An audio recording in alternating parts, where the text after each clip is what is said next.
ربا ابسی نے 4 درہموں میں ایک غلام کو خریدا،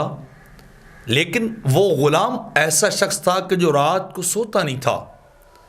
بڑی بندگی عبادت کرتا، اللہ کے خوف میں آنسو بہاتا اور ساری رات وہ عبادت اور ریاضت اور نیک کاموں کے اندر گزار دیتا۔ تو ربا ابسی نے کہا اپنے غلام سے کہ اے غلام، تم نہ خود سوتے ہو نہ مجھے سونے دیتے ہو، وجہ کیا ہے؟ تمہیں خود بھی سونا چاہیے اور دوسروں کو بھی سونے دینا چاہیے۔ تو اس غلام نے اپنے مالک ربا ابسی کو جو جواب دیا وہ بڑا پیارا جواب تھا۔ اس نے کہا بات یہ کہ میرے آقا، جب رات کی تاریکی چھا جاتی ہے تو مجھے قبر کے اندھیرے یاد آنے لگ جاتے ہیں، قبر کی کال کوٹری مجھے یاد آتی ہے اور دوزخ کی تاریکی بھی مجھے یاد آتی ہے۔ دوزخ کا گھٹا ٹوپ اندھیرا میرے دماغ اور میری نگاہوں کے سامنے ہوتا ہے، میرے دماغ میں گھومنے لگ جاتا ہے۔ اے میری مالک، میں کیا کروں؟ جب یہ مجھے چیزیں یاد آتی ہیں تو میری نیند اڑ جاتی ہے، مجھے نیند نہیں آتی، میں کیسے سو پاؤں کہ یہ رات کے اندھیرے مجھ سے سہے نہیں جاتے، تو قبر کے اندھیرے اور جہنم کے اندھیرے کے اندر میرا عالم کیا ہوگا؟ تو میں جاگنے لگ جاتا ہوں۔ اور پھر اس نے کہا کہ میں جب اپنے رب کے سامنے کھڑا ہونے کو یاد کرتا ہوں کہ اللہ کی بارگاہ میں مجھے کھڑا کیا جائے گا، سوال اور جوابات کیے جائیں گے، جوابات لیے جائیں گے، سوال کیے جائیں گے، انویسٹیگیشن کی جائے گی،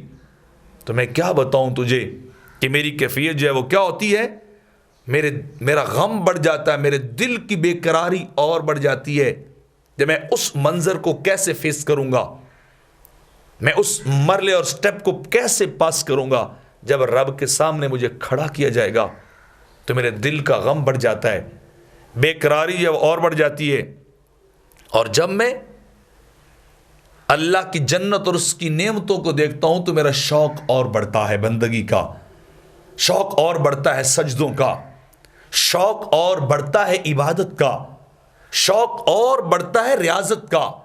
شوق اور بڑھتا ہے، اس کے قرب کی منزلوں کو حاصل کرنے کا، اس کے قریب ہونے کا شوق اور بڑھ جاتا ہے۔ تو مجھے اس لیے نیند نہیں آتی، میں ساری رات جاگ کر اس کی بندگی کرتا ہوں، خدا کی بارگاہ میں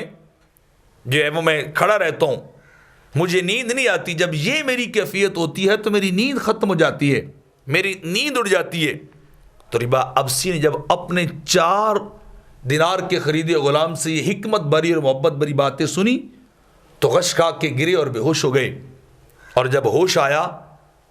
تو کہنے لگے کہ تیرے جیسا بندہ اس قابل نہیں کہ اسے غلام رکھا جائے، اتنا عظیم شخص اور کسی کی غلامی کرے، کسی کی نوکری چاکری کرے،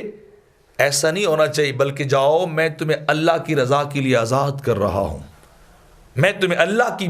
محبت اور اللہ کی رضا